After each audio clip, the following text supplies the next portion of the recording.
guys, thank you so much for letting me be a stop on my blog tour on your blog.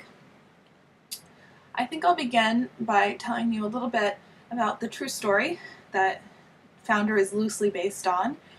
A couple years ago, my mother, while she was doing her genealogy, discovered that her great Aunt Marion was still alive and only living about an hour away from her.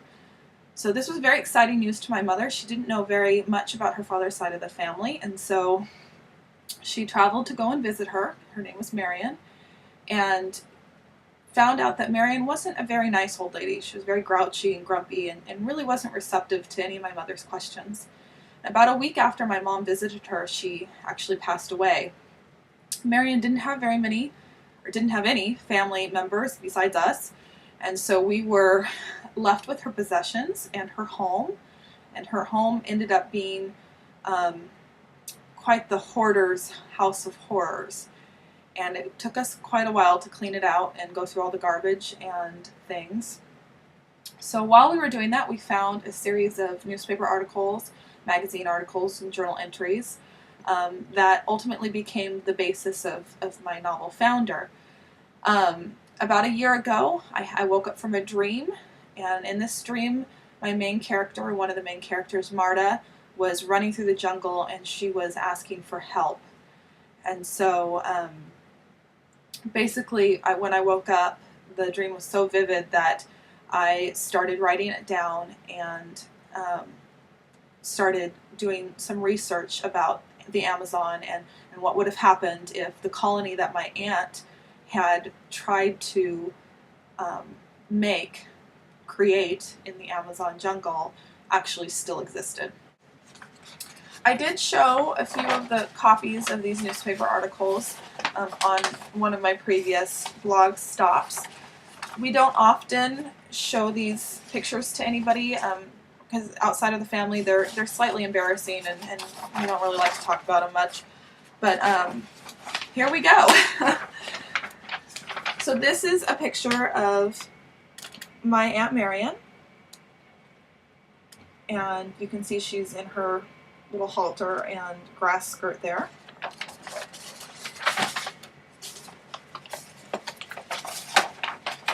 And this is the second part of that article, and you can see that it talks about the super race in secret jungles. This is actually not, this is an illustration of what a child that her and her husband might have breeded. She actually did not have any children in the jungle. So.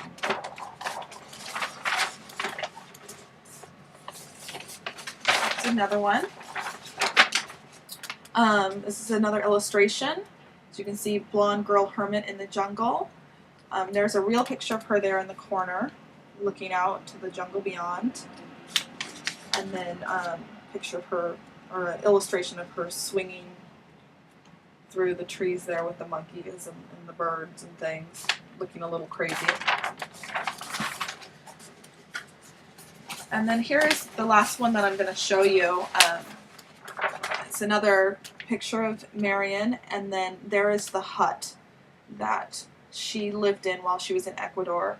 And Founder is actually written to be based in the Brazilian Amazon, but Marion was actually in Ecuador. In doing my research, I also used a couple of nonfiction books. Although I'm well-traveled, I've never been to the Amazon rainforest. I would love to go there someday, maybe after my children have grown up and there's no threat of dying, because it is a very dangerous place to visit. So my first book that I read is actually a guide to the Amazon. It's called Walking the Jungle by John Cunningham. It's a fascinating account. He's lived there for years and years, him and his wife, and it's just a list of every animal, every bug, every disease, everything you would ever need to know about traveling and surviving in the Amazon, and then interspersed with just some of his own stories about things that have happened there. And it was just incredibly interesting to read. And then the second book that was part of my research was this one. by David Gran, and it's basically the true story of his search for the lost city of Z. And I use this one mostly as just information for Laura and Sylvia, and what it would be like for two people who, come from, plush America, what it would have been like for them to travel to the Amazon and what they would have been feeling and all of that.